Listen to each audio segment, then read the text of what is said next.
Olá, caro aluno, tudo bem? Estamos aqui para dar sequência, então, nos conteúdos da disciplina de Economia Ambiental. Hoje vamos iniciar, então, a nossa quarta teleaula, nossa quarta e última teleaula, né? Então, hoje nós vamos tratar especificamente de políticas públicas, base legal, economia e ambiente, ou seja, aliar as ideias de crescimento econômico sustentável às questões legais de políticas públicas e, obviamente, as suas bases jurídicas. Eu sou o professor Cleverson Neves e vamos estar, então, juntos ao longo dessa jornada acadêmica estudantil. Então, para que a gente possa, então, entender e complementar, então, o raciocínio da nossa teleaula de hoje, vamos apresentar o escopo da nossa teleaula. Então, a nossa teleaula tem como base a unidade 4 de ensino, como competência. A ideia é trazer a vocês um aprimoramento das questões dos conceitos econômicos relacionados ao meio ambiente,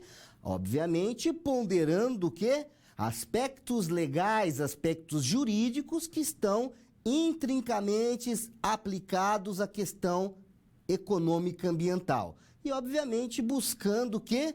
O desenvolvimento econômico resguardando a preservação do meio ambiente. Então, a ideia é apresentar as principais políticas públicas, os instrumentos econômicos para você entender a aplicação em problemas ambientais e, obviamente, linkando isto à base jurídica legal, que ampara, obviamente, as questões de utilização do meio ambiente e recursos naturais. E, a partir daí, conseguimos entender, então, quais são as principais características danosas ao meio ambiente decorrente das atividades de produção da nossa sociedade. Então, dentre as palavras mais utilizadas, nós vamos ter políticas públicas, base legal e meio ambiente. Então, ratificando, o título da nossa teleaula é Políticas Públicas, Base Legal e Economia Aplicada à Gestão Eficiente dos Recursos Naturais. Vamos iniciar então, a partir de agora, a ideia é a gente tratar um conceito muito importante, principalmente na base da economia ambiental, que é os aspectos que regem a legalidade da utilização desses recursos, né? Então, para isso, nós vamos buscar apresentar a você as principais normas gerais das políticas ambientais no Brasil, para então a gente conseguir juntos delinear, entender, apontar qual é a atuação de forma ambientalmente adequada para os processos produtivos. Então, para isso, é fundamental importância entender, de maneira geral, as principais políticas ambientais, os princípios precursores dessa política e como, obviamente, o poder público, a gestão pública, nesse contexto, consegue e tenta, obviamente, minimizar os problemas ambientais, não é? Então, a gente vai estudar os mecanismos políticos de solução dos problemas ambientais, detalhando os instrumentos existentes para isso, que é a tributação, existentes para isto o quê? Não é? Que o governo utiliza, né, para poder fazer a gestão dos recursos naturais. Não é isso? Então, a gente tem entre tributos, subsídios, certificados de comercialização, que a gente entrou em detalhes em outros conceitos, principalmente a ideia de crédito de carbono. A gente volta a reforçar essa ideia. Então, a gente aborda os princípios econômicos para aplicar a ideia de problemas reais, né? Então, a gente trata tanto da questão teórica, mas trazer a você a aplicabilidade desses conceitos. Então, isso envolve o entendimento de custos ambientais e a utilização de recursos energéticos. Então, é importante, né, entender qual é a legislação, a regulamentação legal inerente à utilização do meio ambiente. Então, conhecer algumas leis para que possa, de uma certa forma, diferenciar os principais aspectos, né, legais, né, principalmente remetida, né, ao meio ambiente, não é isso? Então, a gente apresenta o papel que tem a legislação ambiental, né, a jurisdição em relação à proteção do meio ambiente. Então, para isso, a gente utiliza alguns mecanismos de instrumentos de políticas ambientais, né? O governo utiliza para isso, né? Então, analisar um dano ambiental em relação ao seu conceito, a sua delimitação e as suas principais formas de valoração é tratar também sobre a interferência que a sociedade vai causar no meio ambiente e como isto pode ser de uma forma considerada ou não um dano ambiental, ok? Então, apresentado esse escopo da nossa teleaula, a gente pode avançar e conhecer qual é o nosso primeiro conceito a discutir na teleaula de hoje. Vamos conhecer?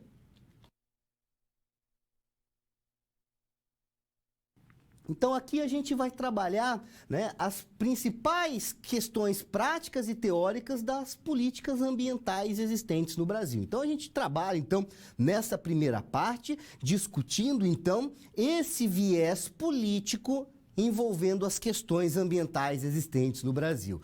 Então, a preocupação com o meio ambiente, ela se passou a ser consolidada no nosso Brasil, no nosso país, a partir da ideia que se observou dos movimentos internacionais em relação às questões, principalmente dos recursos naturais utilizados, do sistema de produção vigente, do sistema econômico capitalista, onde a gente começou a observar que o mundo começou a se preocupar com a utilização dos recursos naturais, né, com essa utilização descontrolada.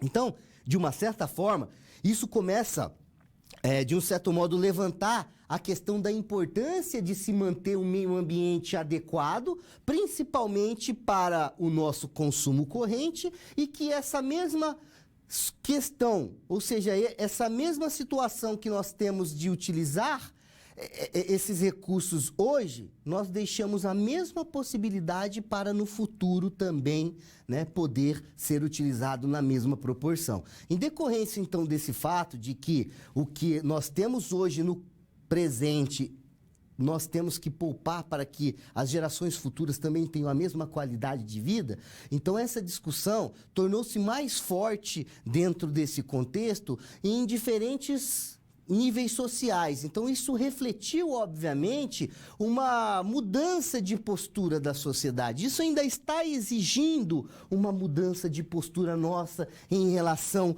a, principalmente, as questões ligadas ao nosso consumismo, não é isso? Então, nesse sentido, a política ambiental criada em cada ente federativo, em cada estado, em cada município, isso deve ser observada e principalmente para que ocorra o quê? A manutenção adequada e não conflituosa entre os aspectos legais, ou seja, os aspectos jurídicos ambientais precisam ser resguardados. E para isso, então, o direito ambiental, ele fundamenta-se na normatização para esse equilíbrio, né, esse convívio equilibrado entre a sociedade que necessita produzir, utilizando insumos do meio ambiente e utilizar de uma forma adequada esses recursos que possui o meio ambiente.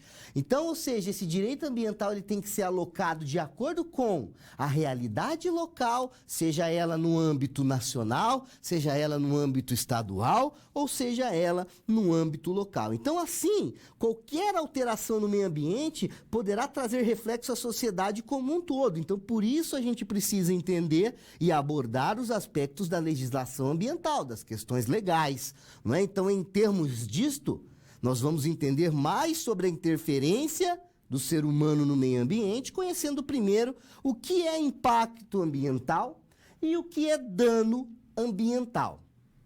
Então, de uma forma geral, o termo impacto, ele refere-se à alteração imposta, a qual pode ser de caráter, aí vamos anotar, né? Aí pode ser de caráter social, pode ser de caráter econômico ou de caráter ambiental. Então, o termo impacto, ele se refere às alterações que ocorrem, seja em um âmbito social, nas condições sociais que as pessoas viviam nesse ambiente, alterando as suas questões financeiras e econômicas e, obviamente, o impacto no meio ambiente. Então, isso resulta em momentos positivamente, ou seja, a utilização dos insumos para a produção de bens e serviços, por hora, tem um impacto positivo na sociedade, ou seja, um benefício, a geração do emprego, a geração da renda, não é? A geração do produto, ou, por hora, impactos negativos, que é o quê? Como vai escoar justamente o sistema de produção,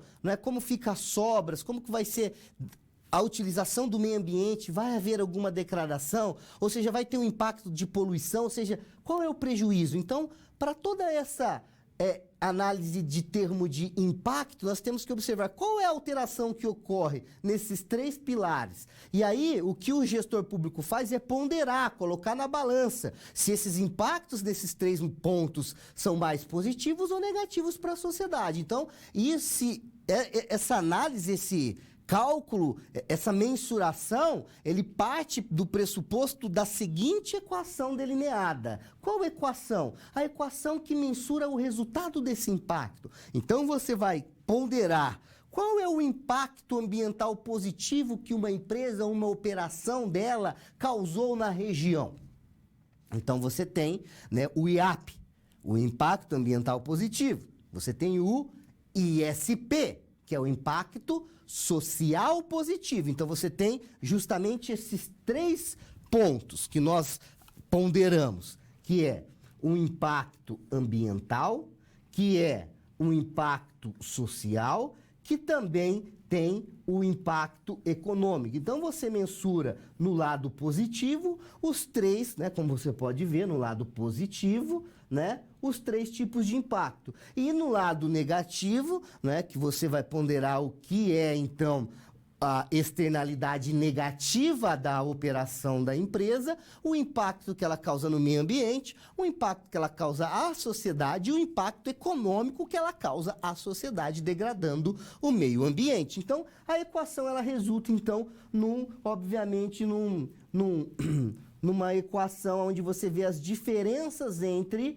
o benefício e, obviamente, o benefício social e o custo social, não é? Então, é importante que o gestor público pondere, né, a sua relação, principalmente positiva, não é? Para poder tomar a política adequada. Então, instrumentos econômicos, por sua vez, eles se referem a qual é o mecanismo que o mercado econômico, os agentes econômicos utilizam, né, principalmente quando se tem incentivo econômico, ou quando se tem o quê? Sanções econômicas, que muitas vezes são impostas para direcionar, seja esse processo individual ou esse processo global, na sociedade em geral, para a utilização, geralmente, do correto uso desses recursos. Então, buscar situações em que internalize essas externalidades ambientais é importante, porque isso é ocasionado no caso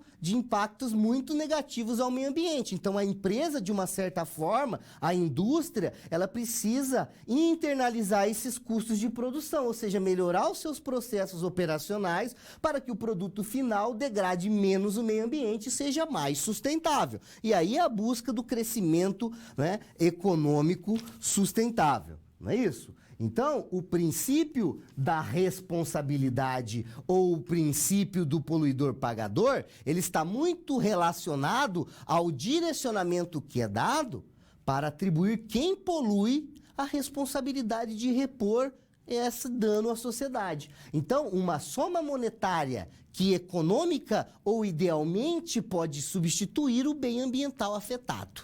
Né? Então, esse é um dos princípios para responsabilizar o poluidor, que vai ter que ser, obviamente, no futuro, um pagador. Não é? Então, esses instrumentos econômicos, por sua vez, eles se referem aos mecanismos mercadológicos que, por meio de um incentivo econômico ou de uma barragem, por exemplo, né, econômica, são impostas para direcionar a melhor utilização, né, desses recursos naturais. Né? E, de uma certa forma, fazer o quê? Racionalizar a empresa da utilização eficiente dos recursos naturais, ok?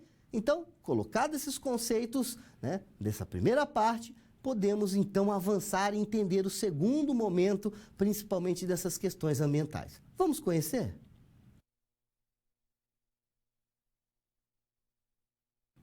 Seguindo então com as principais políticas ambientais no Brasil, nós temos então a segunda parte desta análise. E essa segunda parte eu quero tratar com vocês, especificamente, discutir então as principais políticas ambientais inerentes ao processo de degradação e tratar das questões principalmente do poluidor-pagador.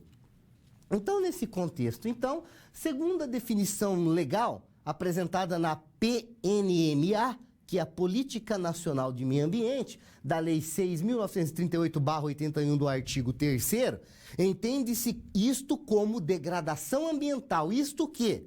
Alterações adversas das características do meio ambiente. Então, toda alteração que seja de uma forma adversa das características iniciais, isto é uma degradação do meio ambiente. Então, seja isso feita pelo poluidor, uma pessoa física, uma pessoa jurídica, ela vai ser responsabilizada juridicamente de uma forma direta e indireta pela atividade que ela causou o dano ou a degradação ambiental. Então, nesse contexto, são aplicados alguns instrumentos para efetivar a política ambiental. Qual instrumento é esse? Então, nós temos alguns instrumentos importantes. Entre eles, um instrumento de comando e controle. Professor, o que é isso? Esse instrumento de comando e controle, ele é mais utilizado na legislação ambiental. Então, ele é um instrumento, como vocês podem ver, é um instrumento de prevenção, né? Então, é um instrumento utilizado para, de uma certa forma, direcionar ou controlar, através de aspectos legais, a utilização dos recursos naturais. Professor, mas o que são os instrumentos econômicos? Os instrumentos econômicos, eles são, de uma certa forma, quantitativos, ou seja, é o que o governo tem para poder utilizar isso como mecanismo de controle.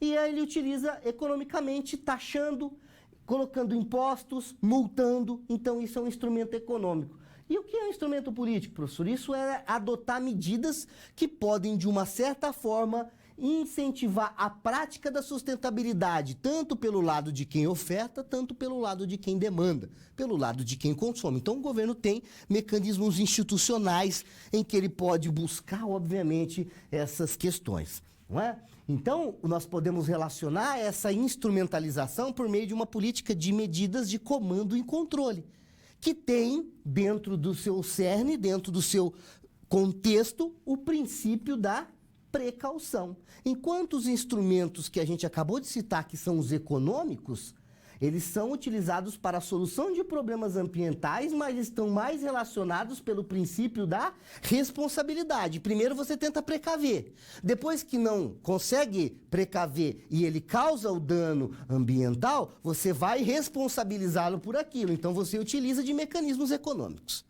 Não é? E aí você pondera o poluidor-pagador, ou seja, em ambas as situações, estas são embasadas pelo princípio da sustentabilidade, tá certo? Então, vamos revisar esse conceito de precaução.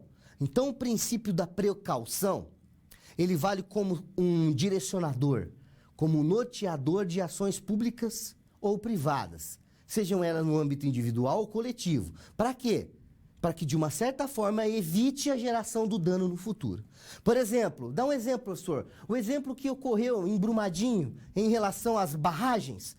Então, se tivesse uma inspeção para ter uma precaução, para evitar a geração daquele dano, então esse é um princípio da precaução. Faltou a precaução, não é? E qual é o princípio da responsabilidade? Depois que ocorreu o dano, eu preciso responsabilizar os responsáveis, não é? Os técnicos, não é? Os diretores que assinaram aqueles termos em que a barragem estava boa, não é? Então, o objetivo é, a partir da responsabilização, a multa pesada, de estimular a produção do dano, ou seja, fazer com que a precaução ela seja mesmo em regra e de fato, né, bem feita. Então, a ideia é que isto seja obrigatório para a restauração do recurso ambiental, que muitas vezes a gente não consegue observar. E imaginem o ressarcimento econômico à sociedade, sem contar o ressarcimento social, né, humano, que não dá nem para se ponderar e tentar, né, mensurar e discutir esses aspectos aqui.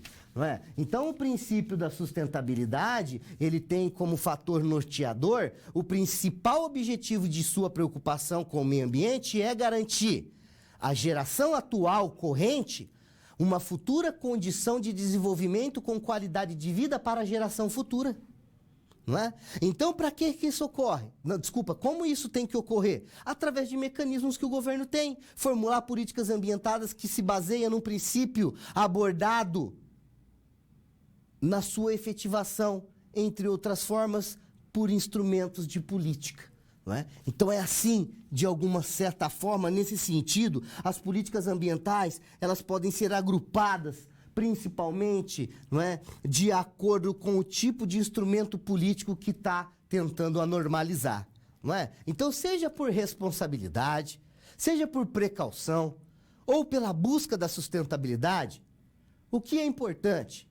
O importante é que as atividades econômicas da sociedade, elas sejam cercadas, elas sejam permeadas pelo respeito ao meio ambiente. Obviamente, o que direciona a população de uma forma geral para a manutenção dessa sustentabilidade do nosso planeta, não é? Então, o que dá base legal para isso? A Política Nacional do Meio Ambiente, não é? Então, preconizada no seu artigo 3º, em que a poluição equivale a uma degradação da qualidade ambiental, oriunda das atividades que, de uma certa forma, afeta direto ou indiretamente o bem-estar da população, que afeta o desenvolvimento do meio ambiente, que emitem matéria, que emitem energia, principalmente em volume ou padrão diferente daquilo que é estabelecido pela lei, pela base legal, não é? Então, enquanto os primeiros objetivos, a regulamentação de uma forma punitiva, pode trazer limitações ao uso dos recursos naturais por meio de algum critério de padronização ou de limitação, os incentivos econômicos acabam fazendo com que ocorra o quê?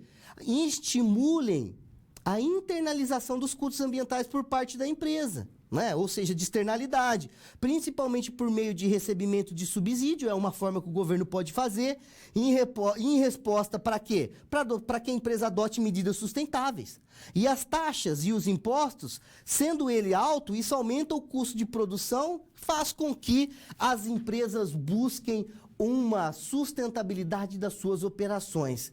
E também, o que é importante é que nós, como consumidores, começamos a ter essa conscientização ambiental. Mas nós temos que saber que, num primeiro momento, como a nossa capacidade produtiva não está preparada para a sustentabilidade, os custos de produtos sustentáveis, no primeiro momento, são maiores. Mas o benefício futuro é, obviamente, muito maior. Ok?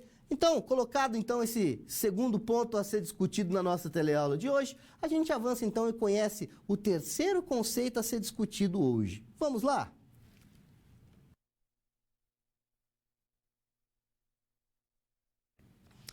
Então aqui a gente entra especificamente em instrumentos econômicos das políticas ambientais. Então, qual é, né, e obviamente, quais as características, né, dos instrumentos econômicos de políticas ambientais? Então vamos entrar em detalhar, né, especificamente os instrumentos econômicos das políticas ambientais. Então as políticas ambientais, elas visam regular o uso dos recursos ambientais para garantir o bem-estar da sociedade atual e, obviamente, das gerações futuras. Então é nesse sentido que a gente busca destacar a poluição, e que ela tem um caráter de externalidade por afetar negativamente e diretamente a qualidade de vida da população. Então eu posso dizer a você que, em vista da sua importância, a política ambiental ela é contemplada por dois princípios, né? Ou seja, dois principais tipos de instrumentos políticos. Os instrumentos reguladores, que é conhecido como instrumento de comando e controle, né? E o instrumento mercadológico, que é conhecido como os instrumentos econômicos, ok? Colocado esses dois pontos, que é o que a gente já revisou, a gente pode especificar eles aqui. O instrumento econômico, por sua vez, ele refere-se aos mecanismos mercadológicos, ou seja, você pode dar sanção, ou seja, você pode, de uma certa forma, brecar, frear, obviamente, essa má utilização através de dispositivos de sanções ou incentivar através de subsídios. Então, de uma certa forma, isso é imposto para direcionar o indivíduo, seja uma empresa ou a sociedade, a utilizar os recursos naturais de uma forma mais adequada. E que, de uma certa forma, pelo lado da empresa, que ela busque externalizar, principalmente a externalidade negativa ambiental causada, ocasionada, obviamente, pelos seus processos produtivos.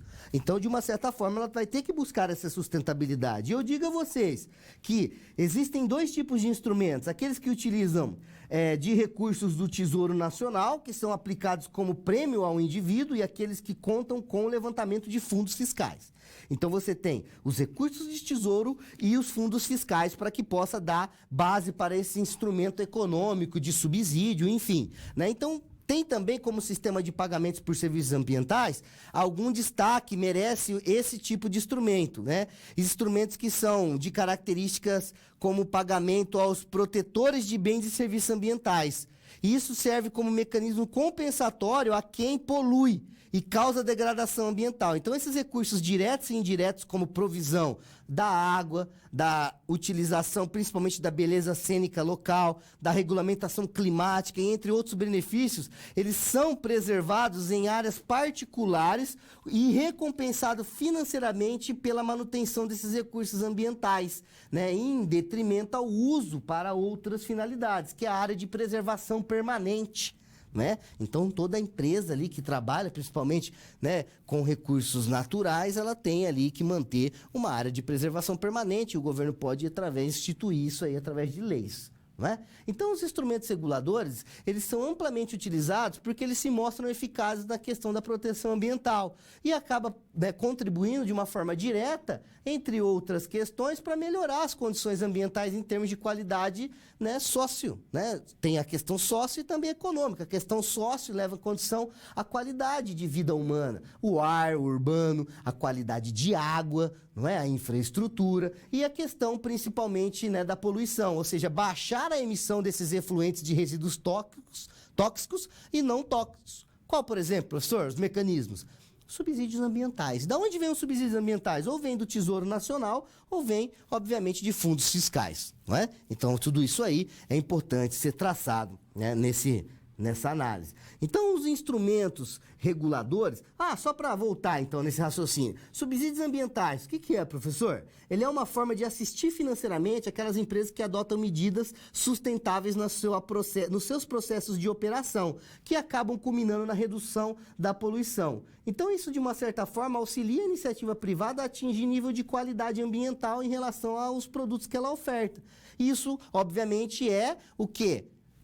Institucionalizada por leis, através principalmente de instrumentos reguladores. Então, a ideia é que essa atuação ela se torna mais efetiva, principalmente em setores de grande impacto na economia e que requer ajuste do meio ambiente num curto prazo. Não é?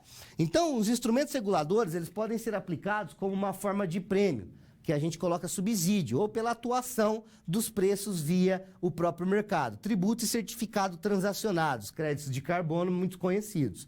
Não é? Então é importante entender que a oferta de subsídio ele pode ter um efeito inverso.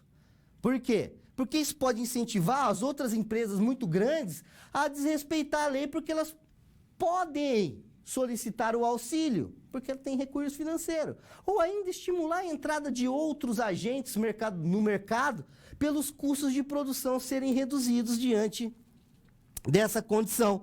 Não é? Então é possível haver um aumento da poluição, tanto pelo aumento de volume de poluentes, como pelo aumento de empresas que emitem esses gases poluentes, mesmo em padrões sendo adequados. Né? Então, essa é uma das preocupações. Então, nessa linha, né, o autor do livro, Cardoso, de 2012, é o livro que vocês têm como base de estudo aí no seu AVA, ele afirma que a ausência de subsídios não verdes, né, que são subsídios sustentáveis, ele seria a solução mais eficaz para regular o uso dos recursos ambientais e, obviamente, para aquecer a economia. Então, o poder público ele vai adotar medidas práticas que afetam o meio ambiente. Como exemplo, redução da tarifa de energia elétrica, tratamento adequado de água e esgoto.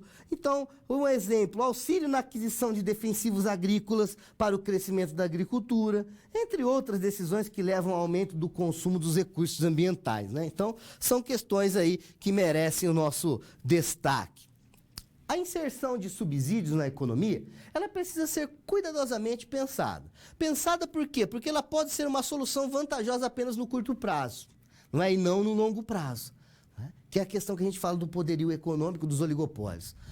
E como ele tem esse poder, ela acaba se utilizando desses mecanismos jurídicos que se embasam legalmente e acabam até emitindo mais poluente, mas acaba pagando por isso. Então, ou seja, a gente entra numa discussão financeira, né? O que é mais importante? É crescer ou desenvolver? Né? Então, o crescimento econômico primado pelo desenvolvimento social e humano.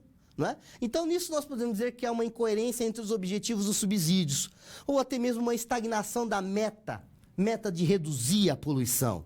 Não é? Então, é dentro desse contexto que a gente, né, coloca então e aborda esses conceitos. Então, colocado todos esses conceitos de uma forma, né, objetiva e sucinta, a gente vai tentar, a partir de agora, conhecer a nossa primeira atividade de hoje e colocar em prática esses conceitos que nós trabalhamos aqui. Vamos conhecer, então, a nossa primeira atividade de hoje?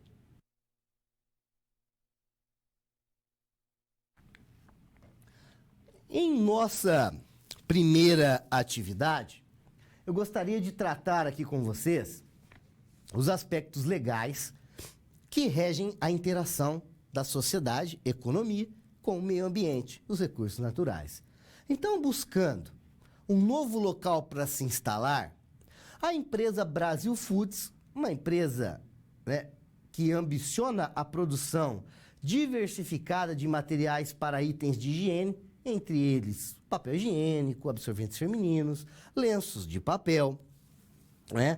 Ela, de uma certa forma, ela tem em mente alguns possíveis locais para se instalar, né? Então, esses possíveis locais foram avaliados, então a empresa precisa entender como é o processo para viabilizar socioeconomicamente e também ambientalmente as suas operações, não é? Então, focando no aspecto ambiental, eu quero deixar a pergunta aqui. Quais seriam os preceitos ambientais mínimos que deveriam ser adotados pela Brasil Foods para que ela possa alcançar a viabilidade ambiental que ela está buscando para operar? E aí eu quero que juntos, então, nós possamos, então, pensar e construir a resposta para esta atividade, não é? Então, seria, né, os preceitos mínimos, né? Quais seriam os preceitos mínimos que deveriam ser adotados, então, pela Brasil Foods para que ela possa, então, poder operar? Então, o que a gente vai pensar aqui? Vamos considerar que a Brasil Foods selecionou os municípios do estado de Santa Catarina para a sua atuação, que é um município que tem muito verde, né? Apesar de não ter tantas áreas assim com o terreno, né, mais plano, mas selecionou para suas operações. Então, o governo estadual de Santa Catarina ficou preocupado com o impacto que esse empreendimento pode trazer aos recursos locais. Então, vamos pensar, onde você está aí assistindo a aula? Está na Bahia? Está em Minas Gerais? Está em São Paulo? Está no Paraná? Está no Rio Grande do Sul? Você está em Santa Catarina? Então imagina onde você está. E pensa em como o seu governo municipal, o seu governo do estado, ele está preocupado com o impacto que esse empreendimento pode trazer aos recursos ambientais que tem aí na sua localidade. Então pensa aí na sua região, na sua regionalidade. Então, de uma certa forma, o governo poderia intervir para ter controle das ações que esse empreendimento pode causar ao meio ambiente? Então, a gente vai discutir este contexto, não é? A gente vai pensar nessa resposta. Então, para isso, primeiramente é importante que a gente realize um estudo. Então, como a empresa ela tem que agir? Ela precisa fazer um estudo ambiental que assegure que os impactos que ela vai causar é passível de recomposição. Então, esse é o primeiro ponto. Esse impacto que ela vai causar no meio ambiente é possível recompor? Seja ele com os próprios recursos naturais degradados, né? Ou com recursos financeiros, né? Então, podem ou não ser compensados pela empresa Brasil Foods? Então, a gente vai pensar por qual contexto? O que a gente estudou. O que a gente estudou hoje? O princípio da precaução, o princípio da responsabilidade, o princípio da sustentabilidade. Isso deve ser considerado pela Brasil Foods para que ela, então, possa, né, ter a sua licença ambiental. Então, por meio da exigência que a Lei 6.938/81 que a gente viu, e a Constituição Federal que condiciona a concessão de licenciamento ambiental da fábrica, necessita-se da aplicação do princípio da responsabilidade pelo fato do empreendedor arcar com a compensação pelo impacto que ela, né, não poderá ser remediado, ou seja, que ela não poderá ser recomposto, não é isso? Então, é também necessário, para isto, aplicar o princípio da sustentabilidade, desde que a construção se dá até o funcionamento da fábrica, né? Desde a construção inicial da empresa até o processo de operação dela para a entrega do produto final. Então, tendo em vista a aplicação do princípio da precaução,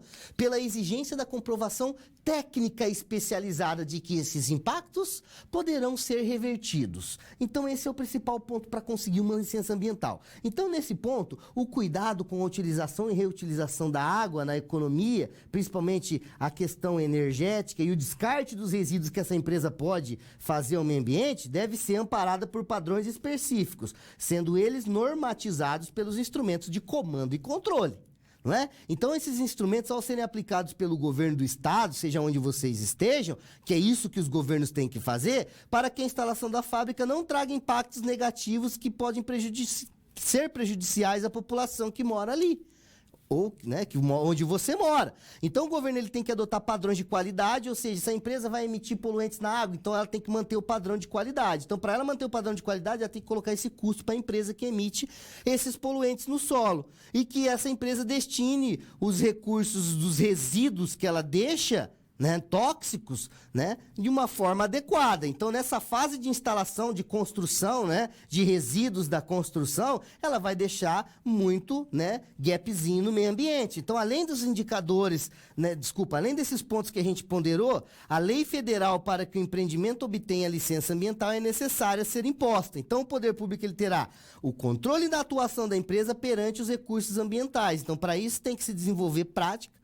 que leve a empresa a buscar e adotar em suas ações operacionais esse desenvolvimento sustentável, ok? Então, colocado então essa atividade, né? Espero que vocês tenham gostado, porque a gente tentou, de uma certa forma, uma situação possível, prática, e utilizar os conceitos que nós aprendemos, não é? Então, de uma certa forma, obtendo esse êxito, a gente avança e entra no nosso momento interativo. Então, esse é o momento em que você pode estar mais próximo de nós, a gente troca uma experiência, a gente troca perguntas, quais perguntas serão necessárias, podem ser feitas.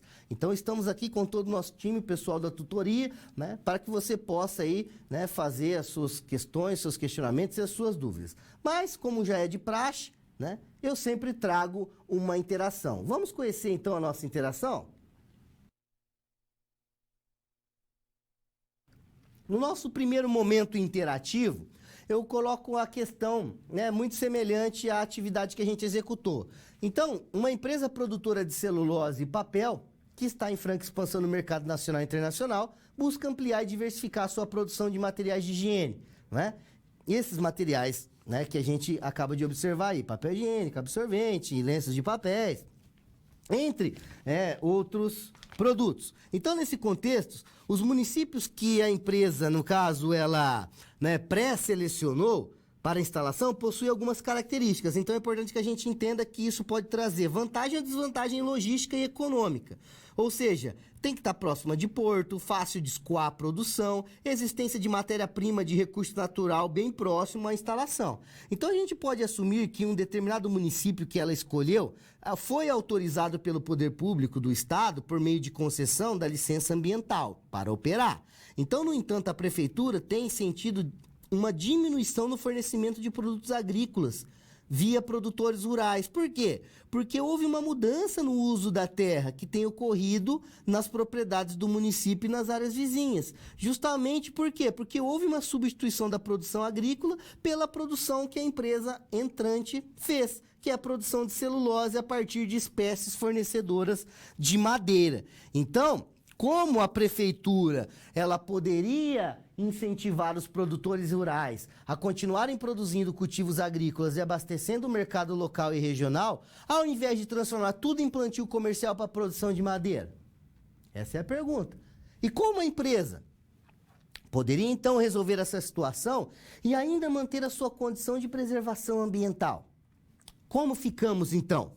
Não é? Então a empresa, por sua vez, ela tem obedecido exigências legais para a manutenção de reserva legal e área de preservação permanente e possui excedente de áreas de vegetação nativa, mas não vê oportunidade de utilizar economicamente essa área. Então a pergunta é, como a prefeitura poderia incentivar esses produtores rurais, né, que estão incomodados com a instalação dessa empresa, a continuar produzindo, cultivando agricolamente os seus produtos para abastecer o mercado local e regional, ao invés dele transformar tudo isso para plantio ou para insumo da empresa operar? E como essa empresa poderia resolver essa situação e manter a sua condição de preservação ambiental? Não é? Então, dentro desse contexto que é importante que a gente pense, então, juntos nessa resposta interativa. Então, juntos nós podemos construir, então, a resposta desta interação. Então, a gente vai pensar na resolução dessa interatividade da seguinte forma. Então, é importante para a resolução que a gente aborde dois instrumentos econômicos que nós estudamos hoje, que são via política pública de subsídio ou políticas de certificados transacionáveis. Então, para o caso de incentivar os produtores rurais a não alterarem a sua produção agrícola para a produção de madeira para fornecer celulose, foi proposto um subsídio para auxiliar os custos de produção agrícola. Daí os agricultores vão se sentir incentivados a continuar produzindo. Então, um acordo entre produtores e poder público para fornecer esses produtos diretamente para o consumidor final, para as escolas, para os hospitais do município, principalmente com preço definido em contrato. O que eu saliento é que é importante a atenção, principalmente pelos entes fiscalizatórios da prefeitura, os contratos de licitação, porque é aí que mora o problema da corrupção, como a gente observou em diversos contextos. Então, essa situação precisa ser bem estudada e amparada por toda uma base legal, legislativa, para evitar a formação de um cartel desse fornecimento. Então, na ideia do caso da empresa produtora de celulose e de papel, que possui áreas de preservação excedente exigida em lei, foi sugerido que ela disponibilizasse essas áreas para o mercado de crédito de carbono e que, por meio de certificados de troca de emissão, poderia compensar ausências de área de captação dos gases de efeito estufas em outras empresas no município ou na região, ok? Então, essa seria a ideia central da resposta que a gente esperava que vocês discutissem aí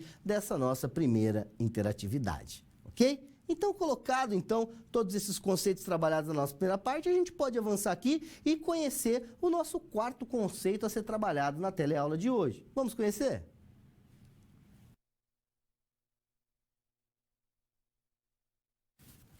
Instrumentos econômicos de política ambiental. Então, a gente avança para um segundo momento a discutir esses instrumentos, não é? Então, a gente passa a discutir um instrumento mercadológico. Qual é esse instrumento mercadológico? Um instrumento econômico, O instrumento econômico para para proteção ambiental é o preço, Então, isso pode ser aplicado pela valorização dos recursos ambientais, ou seja, pela ideia da escassez, tudo que tem pouco vale muito, Ou pela ideia dos custos de oportunidade social, que apresentam em seu contexto classificações em instrumentos diretos e indiretos, representados pelos tributos, pela troca de emissões ou certificados transacionáveis, respectivamente, Então, como fato gerador de um tributo ambiental, nós podemos considerar a utilização do recurso natural em termos de quantidade, em termos de qualidade. De forma que o aumento dos custos de produção acaba, então, estimulando a adoção dessas medidas práticas de sustentabilidade. E qual é o mecanismo? As taxas. O que é taxas ambientais, professor? São pagamentos feitos ao governo, pagamentos feitos pelas empresas, né? E é obrigatório apenas para um determinado fim. Que fim? Que pode ser para a contenção da poluição ou, obviamente, a manutenção desses recursos ambientais, não é? E temos também um outro instrumento político, né, vamos dizer assim, econômico, os subsídios ambientais. O que são os subsídios ambientais? São compensações feitas pelo governo àquelas empresas que adotam medidas ambientalmente corretas, né, ambientalmente sustentáveis, que acabam, obviamente, culminando por uma sustentabilidade e eficiência dos recursos naturais, seja por via pagamento ou por desconto em impostos, né? Temos também os impostos ambientais. O que são os impostos ambientais? Os impostos ambientais são pagamentos feitos ao governo, seja ele, né, de uma forma, o que a gente fala, compulsória, obrigatória, independentemente da existência de crime ambiental. Então, tem um imposto que tem que ser pago para operar em determinada área. E isso aí é uma forma do governo aí utilizar os seus mecanismos, vamos dizer, econômicos e mercadológicos, não é? Então, dentro dessas ideias das políticas ambientais, nós temos os certificados transacionáveis ambientais, que são certificados que representam a poluição máxima permitida. Então, você tem um certificado para emitir lá certa quantidade de massa. Então, você pode emitir até aquela máxima permitida. E isso pode ser dividido também em cotas que podem ser comercializadas no mercado, que é o que a gente fala do carbono, né, do CO2. Você vende e compra crédito de carbono. Então, você vende direito de poder poluir, né? Então, isso é uma questão que merece um pouco de atenção. Bom, impostos ambientais. Os recursos arrecadados não são destinados proporcionalmente à população, porque eles são utilizados para o bem-estar da qualidade ambiental da sociedade de uma forma geral. Então, diferentemente dos impostos, das taxas, os impostos são recursos arrecadados que não são destinados proporcionalmente à população, né? Principalmente quando a gente diz para trazer qualidade ambiental à sociedade de uma forma, né, geral, né? Então, é importante também que a gente saliente que as taxas não são substitutas de instrumentos de comando e controle, tá? Então, elas são atos complementares aos instrumentos econômicos de uma forma geral. Então, a ideia é que o patamar estabelecido pelos instrumentos reguladores, eles sejam obedecidos, né, de uma forma proativa, por meio ambiente do incentivo e pelo impacto direto nos custos de produção, tá certo? Então, colocado essas ideias, a gente pode, então, colocar algumas exemplificações, né? Quais são os exemplos dos termos que podem ser impostos ambientais ou taxas ambientais? Impostos. Quais exemplos? O ITR, Imposto Territorial Rural, que prevê destinação de áreas para preservação permanente. Ou o IPI, o Imposto sobre Produtos Industrializados. Tem a taxa ambiental, que é a taxa para entrada em parque. Você quer conhecer um parque ecológico? Vai pagar uma taxinha. Taxinha para manutenção, né, da destinação correta dos resíduos sólidos que ali tem, né? Então, tudo isso é importante a ser ponderado, né? Os impostos ambientais, o ITR é seletivo, conforme o tipo de impacto e os componentes utilizados na construção dos produtos industrializados e também da utilização dos maquinários, né? Então, um exemplo de aplicação destes termos, que podem ser subsídios e também certificados transacionáveis. O IPTU verde, que é o desconto do IPTU, para auxílio de compra de tecnologia para diminuir a emissão de poluentes no ar, né, principalmente pelas indústrias. E o certificado transacionável é a ideia que a gente colocou de crédito de carbono. Então, por fim, né, da discussão, a atuação indireta sobre os preços via troca de emissões ou de certificados transacionáveis, ela é aplicada no mercado com o limite máximo de uso de um recurso ambiental, principalmente como a geração de poluição, né, disponibilizando cotas ou certificados que serão comercializados entre quem usa e quem produz.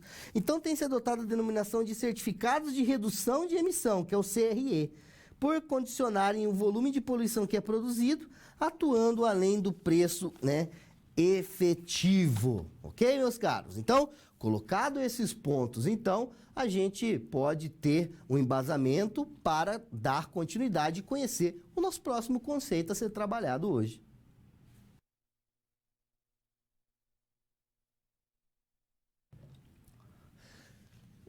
Aqui é um momento muito importante. Momento em que nós vamos colocar aqui, então, a ideia da base legal da economia ambiental. Então aqui a gente vai trabalhar conceitos teóricos e práticos da base legal da legislação ambiental em relação às operações e também à questão de padrão de consumo. Então a base legal da economia ambiental, ela tem a atuação do poder público como ato regulatório para, de uma certa forma, controlar a sociedade a utilizar e proteger o meio ambiente. Porém, isso só passa a ser efetivo se as leis criadas forem de fato colocadas em prática. Então é importante conhecer as leis que regem a convivência harmoniosa entre o homem e o meio ambiente, de modo para garantir que as gerações futuras não sejam prejudicadas pela depreciação do capital natural pela comunidade atual. Então, para isso, nós temos o quê? A Lei da Política Nacional do Meio Ambiente, a PNMA, através da 6.938, de 31 de agosto de 81, que tem como objetivo central contribuir para a preservação, melhoria, recuperação da qualidade ambiental inerente à vida.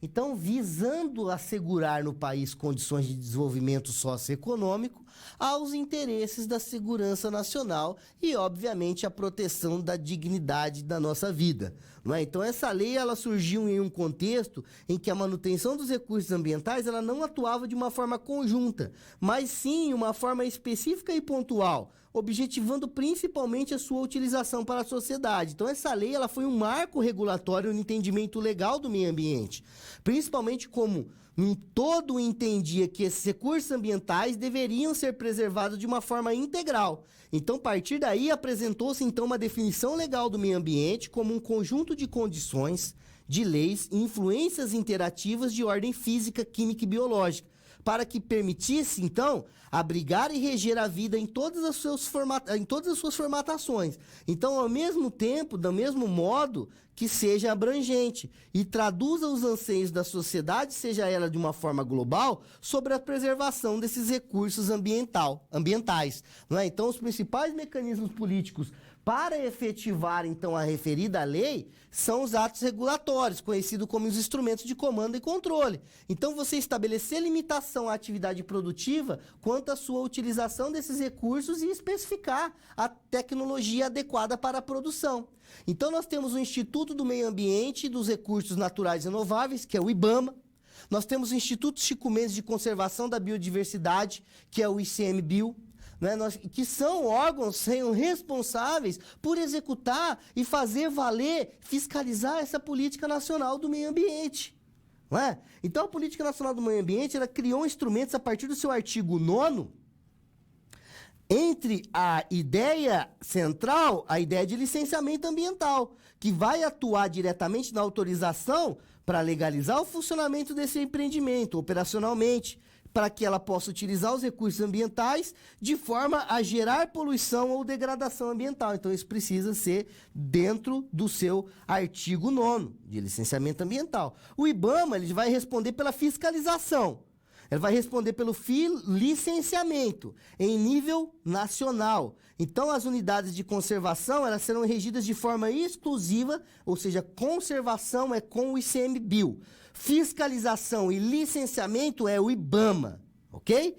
Então, essas atividades produtivas nessa situação, elas estão sujeitas a obrigatoriamente cumprir as exigências legais para obter a licença ambiental, seja ela na esfera municipal, seja ela na esfera estadual, ou seja ela na esfera federal, que é a questão aí do IBAMA, Então, o nosso PNMA, Política Nacional do Meio Ambiente, ela criou um sistema que integra, ou seja, um conjunto articulado de órgãos, entidades, regras e práticas responsáveis para proteger e buscar a melhoria na qualidade ambiental. O SISNAMA, que é o Sistema Nacional de Meio Ambiente, ele é um órgão para deliberar e ser um órgão consultivo do sistema é o CONAMA. né? Então é importante a gente conhecer esses aspectos específicos, né? Então o CONAMA, que é o Conselho Nacional do Meio Ambiente, ele representa um colegiado de 5 setores. Então ele representa os órgãos federais, estaduais, municipal, o setor das empresas e a sociedade civil. Então, a importância que esse conselho tem de ouvir todas essas frentes. Então, mesmo com a descentralização na análise dos potenciais impactos ambientais que os empreendimentos podem causar, há uma discussão sobre a efetividade que esses órgãos têm em vista da sua demora na análise dos processos e na finalização destas questões, não é? Então, o PNMA, por meio das suas resoluções, dentre as quais tem a resolução 237 de 19 de dezembro de 97, no seu artigo 8º, a normatização do licenciamento ambiental de atividades que são potencialmente poluidoras. E isso é composto por 3 fases. Então, para conseguir, então, essa base legal, você tem que ter a licença prévia, né? Ou seja, é possível estar naquela localidade? É de preservação? Não é? Pode? Poder? Beleza. Então agora a gente vai conseguir uma licença para instalar. Então que tipo de dano que ela pode causar? Conseguindo isso, vai observar a licença para operacionalizar. E depois, quem a empresa estiver operando, como é que ela vai tratar a questão das externalidades, ou seja, os resíduos que ela pode vir gerar, não é? Então a Política Nacional do Meio Ambiente permite que o Ministério Público atue na responsabilização daqueles que podem causar ou que causam dano ambiental, atribuindo a estes causadores uma responsabilidade civil e criminal pelo artigo 14, que trata dos danos causados ao meio ambiente.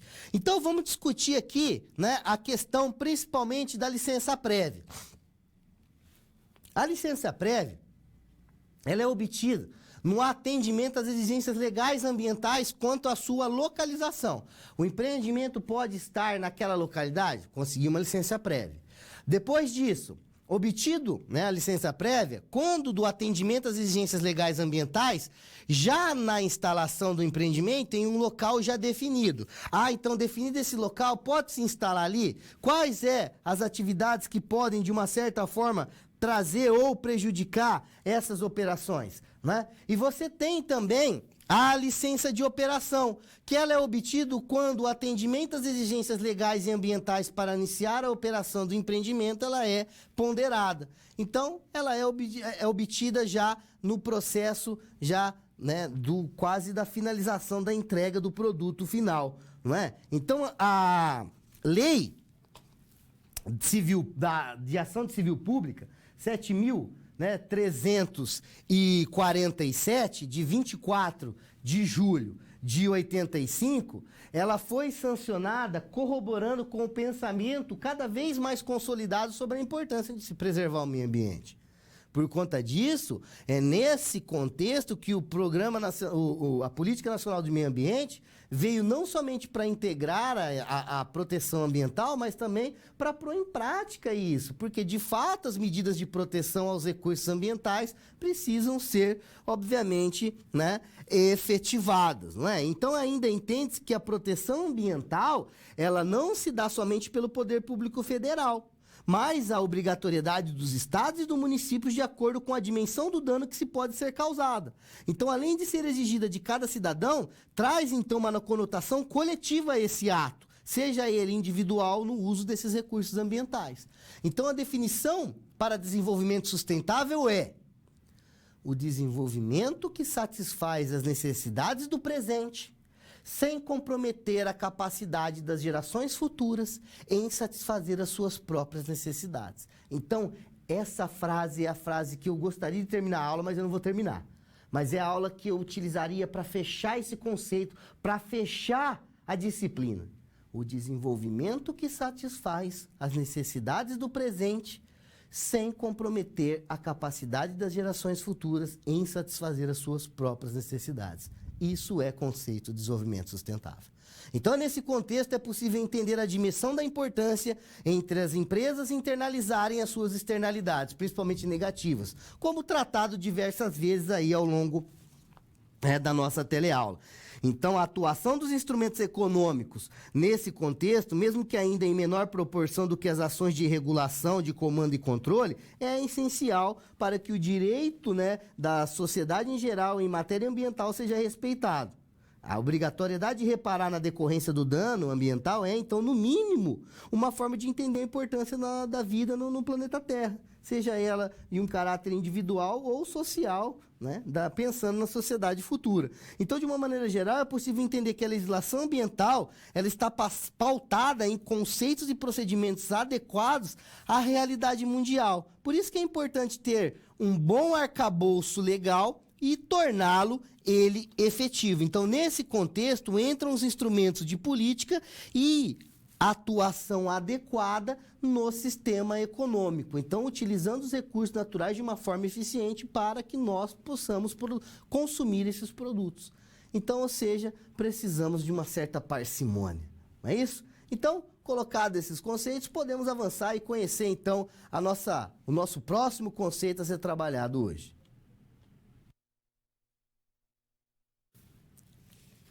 Nós temos aqui, então, a discussão teórica de identificação e valoração dos danos ambientais. Então, agora a gente vai tratar especificamente de como nós vamos, então, teoricamente identificar e vamos também, teoricamente, valorar esses recursos, então, degradados, né, que sofreram danos.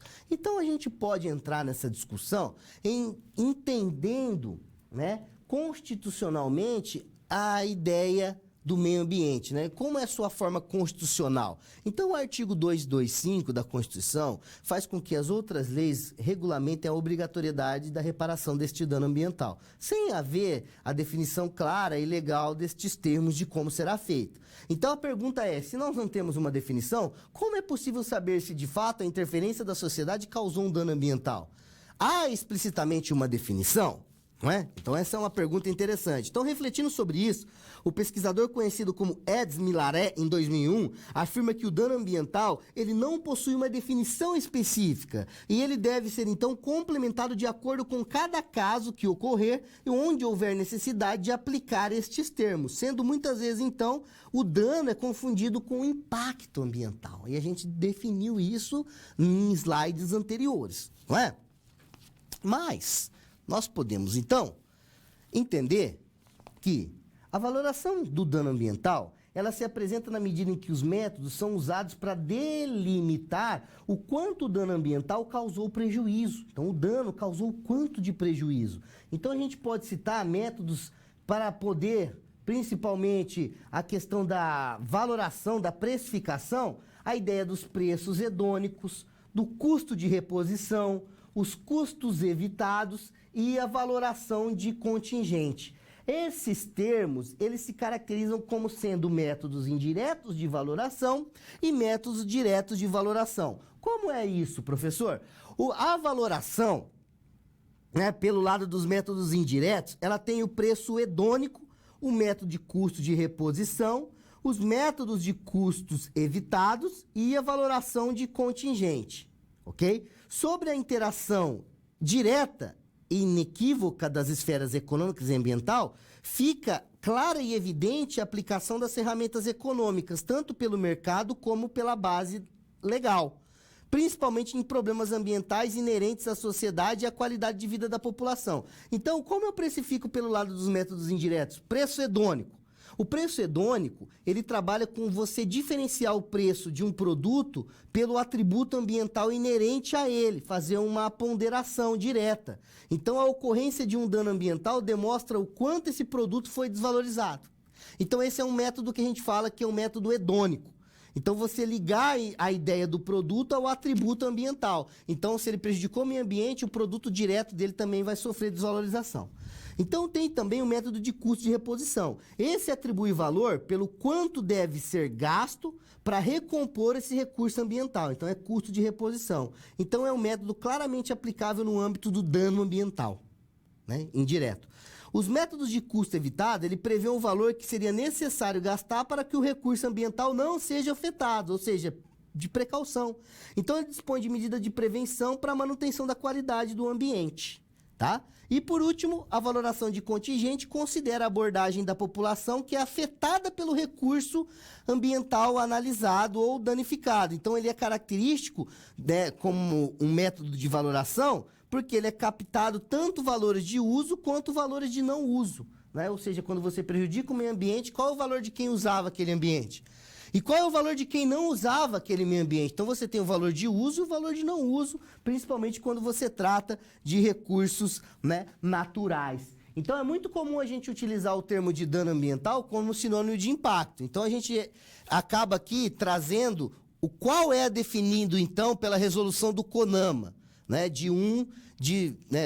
a resolução número 1 do CONAMA de 23 de janeiro de 86. Ela traz então como sendo, né, sinônimo de o dano ambiental, sinônimo de quanto ambiental, ele coloca aqui, ó, qualquer alteração das propriedades físicas, químicas, biológicas do meio ambiente causada por qualquer forma de matéria ou energia resultante da atividade humana, que seja ele de uma forma direta ou indireta, ela vai acabar afetando o quê?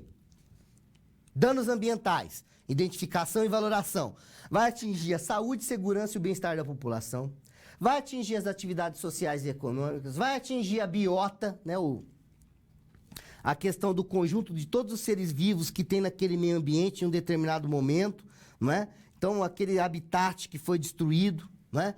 As condições estéticas e sanitárias do meio ambiente e a qualidade dos recursos ambientais, né? Então, tudo isso aí vai ser, obviamente, aí ponderado. Então, nisso a gente entende que o impacto ambiental, ele se refere-se à alteração, que pode ser positiva ou negativa. E seria, no mínimo, então, ingênuo a gente acreditar que todo o impacto ambiental é nocivo, não é? Então, você tem uma interferência positiva ou negativa. Então, a positiva seria você recompor uma área que se degradou, principalmente como a margem de um rio. Ou o impacto negativo, por sua vez, seria o lançamento de poluentes no rio, né? Então, ou seja, como uma alteração, o dano ambiental ele pode ser mensurado por meio de indicadores, não é? De uma forma geral, o indicador é entendido como uma medida, geralmente quantitativa, que pode ser usada para ilustrar e comunicar de uma forma simples fenômenos que são complexos, que inclui tendências e principalmente processos ao longo do tempo. Então, a relação entre PIB, né, Produto Interno Bruto, e os dados demográficos foi considerado como um indicador de desenvolvimento ponderado pelo IBGE. Então, o uso desses indicadores ele tornou muito padrão, muito utilizado e virou padrão a partir da década de 90, e principalmente naquele encontro que teve no Rio de Janeiro, na ECO, Rio 92, que buscou um alinhamento entre o desenvolvimento socioeconômico mundial e a sustentabilidade. Então, em 2002, o IBGE publicou um relatório com os principais indicadores de desenvolvimento sustentável e apresentou aspectos ambientais, sociais, econômicos e institucionais se relacionando para formar esta ideia, não é? Então, nesse contexto, o uso de indicadores ele é essencial para identificar a ocorrência de danos ambientais e nortear a sociedade para que ela entenda que as ações do poder público são necessárias. Então, precisa entender que o dano ambiental ele pode se apresentar em diferentes tipificações. Então, entender como é afetado as extensões desses danos. Então, por fim, a ideia de dano ambiental ela pode ser classificado como patrimonial e extrapatrimonial. Como patrimonial, há um recurso ambiental que é definido, né? Um patrimônio, que será recuperado ou objeto de processo indenizatório. Principalmente, a gente diz que dificilmente é condizente com o valor perdido pela sociedade, não é? Mas é uma forma. Já no segundo caso extrapatrimonial, esse caso ele é chamado também por dano moral.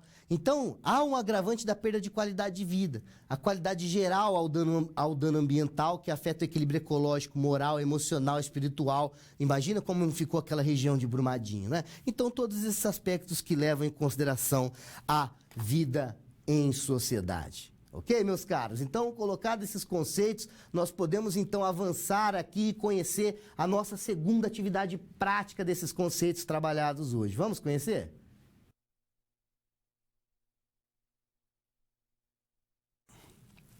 Bom, em nossa segunda atividade, eu trouxe o exemplo da empresa Paper Green. Ela produz celulose e papel, possui algumas máquinas que foram importadas para o acabamento do seu produto final, né? Então, nesse contexto, houve um atraso na entrega desse maquinário. E até o momento a fábrica estava atuando com máquinas que poluíam demais. e que não era apropriada para essa finalidade, não é? Gerando esses resíduos inesperados à atmosfera e a emissão de uma fumaça tóxica e densa, não é? Então a Paper Green não pode utilizar outros maquinários em decorrência dos problemas burocráticos. Ela deve ser responsabilizada pela geração desses resíduos ao meio ambiente? O que vocês acham? Ela deve ser responsabilizada? Então a gente pode construir juntos aqui o pensamento para a resposta dessa segunda atividade. Então, primeiramente, a gente precisa pensar para responder. A gente necessita de compreender os principais aspectos da legislação ambiental. Quais são eles? A Política Nacional de Meio Ambiente, que é a Lei 6.938/81. Então, no papel do seu instrumento de política de licenciamento ambiental, primeiro ponto. Segundo, devemos pensar a Lei de Crimes Ambiental, 9.605/98, e a Lei da Ação Civil Pública, 7.347/85. A responsabilização pelo dano ambiental é independentemente da culpa, além dela ser aplicável tanto sobre a esfera jurídica quanto a esfera da pessoa física. Não é isso? Então, o que a gente pode dizer é que a resolução dessa atividade ela tem por base a compreensão do que vem a ser dano ambiental e como ele é caracterizado e pode ser valorado, não é? Economicamente, não é? Então, ou seja, pensando na resposta, né, desta atividade, a gente pode pensar na seguinte situação. Na segunda situação, quando o funcionamento da fábrica ela se torna responsável por toda e qualquer ação de dano que seja decorrente da sua ação, nesse conceito, então, mesmo que a fábrica não tenha sido responsável pela demora da entrega da máquina, ela vai ser responsabilizada pela geração do resíduo tóxico ocorrido até agora. Então, para os inícios da atividade da fábrica, é necessário que ela possua as licenças ambientais previstas na legislação. Tem que obedecer às exigências legais do órgão que regula ambientalmente a concessão da licença ambiental. Isso tem que ser regulamentada pela Resolução 237 do CONAMA, onde se tem que ter licenciamento ambiental para a operação, né? Ou seja, né, a LP, né, a LI, a instalação, e a LO, a operação, ok? Então, todos esses pontos deverão ser observados, então, para que a empresa consiga a sua licença ambiental. Ok, meus caros? Então, a gente pode, então, avançar aqui e entrar no nosso momento interativo. Vamos, então, conhecer o nosso, ou a nossa, né, segunda interação de hoje. Caso vocês tenham dúvidas, então, mandem as suas dúvidas, que aqui a gente discute e pondera. Eu quero deixar também, né, um recado a vocês. Acessem o AVA de vocês, revisem o livro, entrem no fórum, façam as interações, que isso vai ajudar vocês a compreenderem com mais facilidade esses conteúdos que nós trabalhamos. Vamos lá conhecer a interação?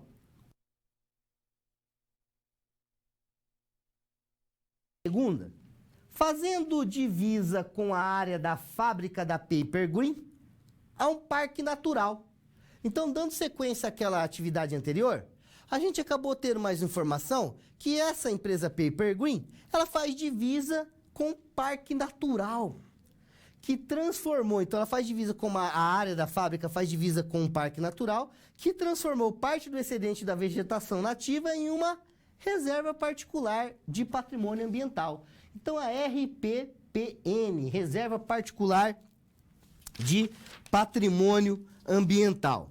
Então, o proprietário, né, desta reserva particular de patrimônio natural, ele tem, então, amargado alguns prejuízos pela redução de números de visitantes na sua propriedade, principalmente pela interferência que essa empresa fez na qualidade do ar, diminuindo a produção de mel nativo. Então, além dele ter um parque, ele também tinha ali uma produção de mel. Então, a produção de mel foi afetada pela poluição da fumaça que essa empresa começou a causar. Então, isso alterou também o quê? A qualidade do ar e alterou a produção ali do mel das abelhas, não é?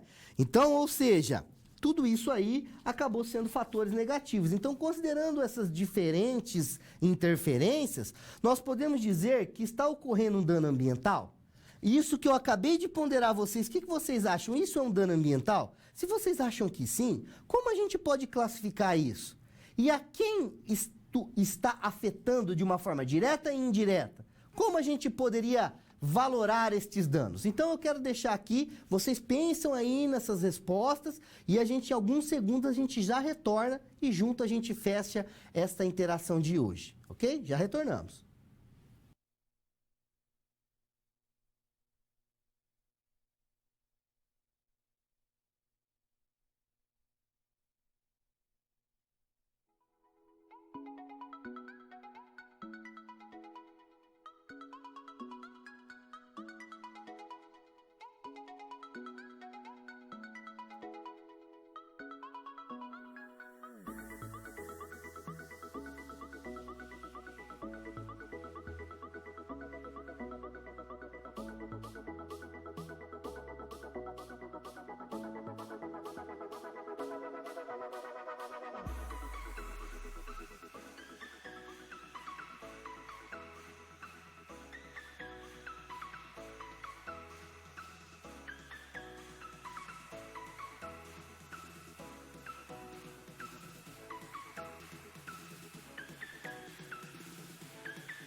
Olá, meus caros, retornando então, vamos juntos responder então essa nossa interação de hoje.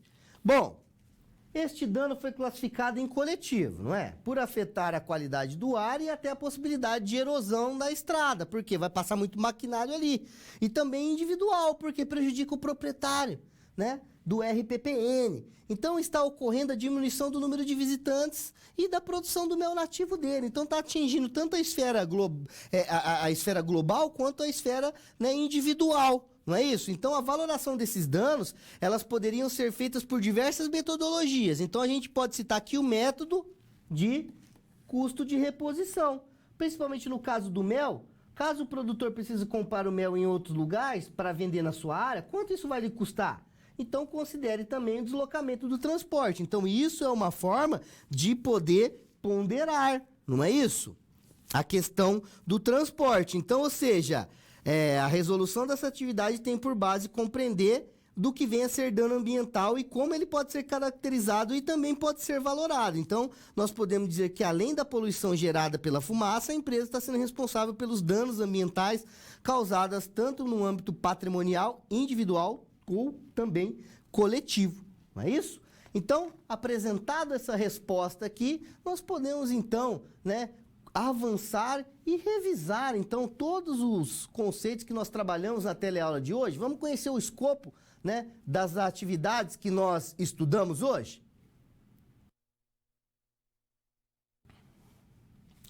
Então, nós apresentamos nessa teleaula um histórico da política ambiental no Brasil, abordamos as principais leis e também tratamos dos aspectos legais. Então, a gente buscou, de uma certa forma, exemplificar a formulação de política ambiental no Brasil a partir de princípios jurídicos, apresentando essas distinções dos principais instrumentos de política ambiental que efetivam, obviamente, a gestão, né, política dos recursos do país, não é? Então, nós tratamos de preceitos ambientais mínimos que deveriam ser adotados por uma empresa para ela alcançar a viabilidade ambiental, não é?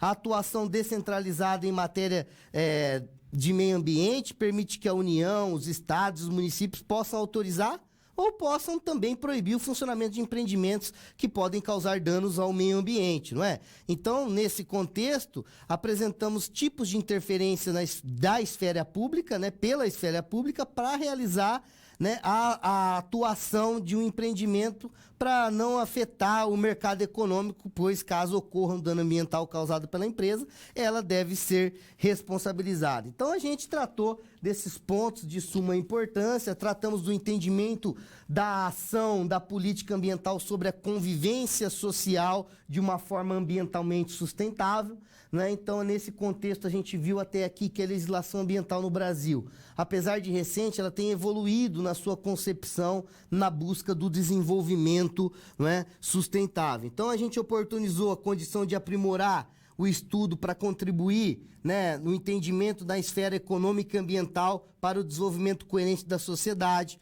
Buscamos entender a importância da aplicabilidade de política ambiental, de instrumentos econômicos, de diferenciar a sua aplicação em diversos contextos, não é? Então a gente aprofundou o entendimento dessa ação política ambiental e a convivência que necessitamos sustentável para as gerações futuras. Então, a gente viu até aqui que existem instrumentos efetivos de políticas, bem como instrumentos de comando e controle e instrumentos econômicos, não é? Então nós apresentamos os diferentes tipos de danos ambientais que frequentemente a gente, né, vivencia, assiste, lê, escuta, né, e até muitas vezes a gente mesmo provoca, não é? Então é interessante a gente notar que nem todo impacto é dano, não é? Nem todo impacto que é gerado é um dano.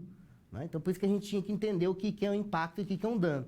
Então, entendendo assim que a convivência entre nós socialmente e os recursos ambientais é plenamente possível, não é? Então, nós não precisamos viver de uma forma isolada, sem utilizar nada do meio ambiente. Mas a gente pode utilizar o meio ambiente de uma forma inteligente, ou seja, economicamente sustentável. Ok, meus caros? Quero agradecer aqui, deixar o meu muito obrigado, um grande abraço a todos e até a próxima. Um grande abraço!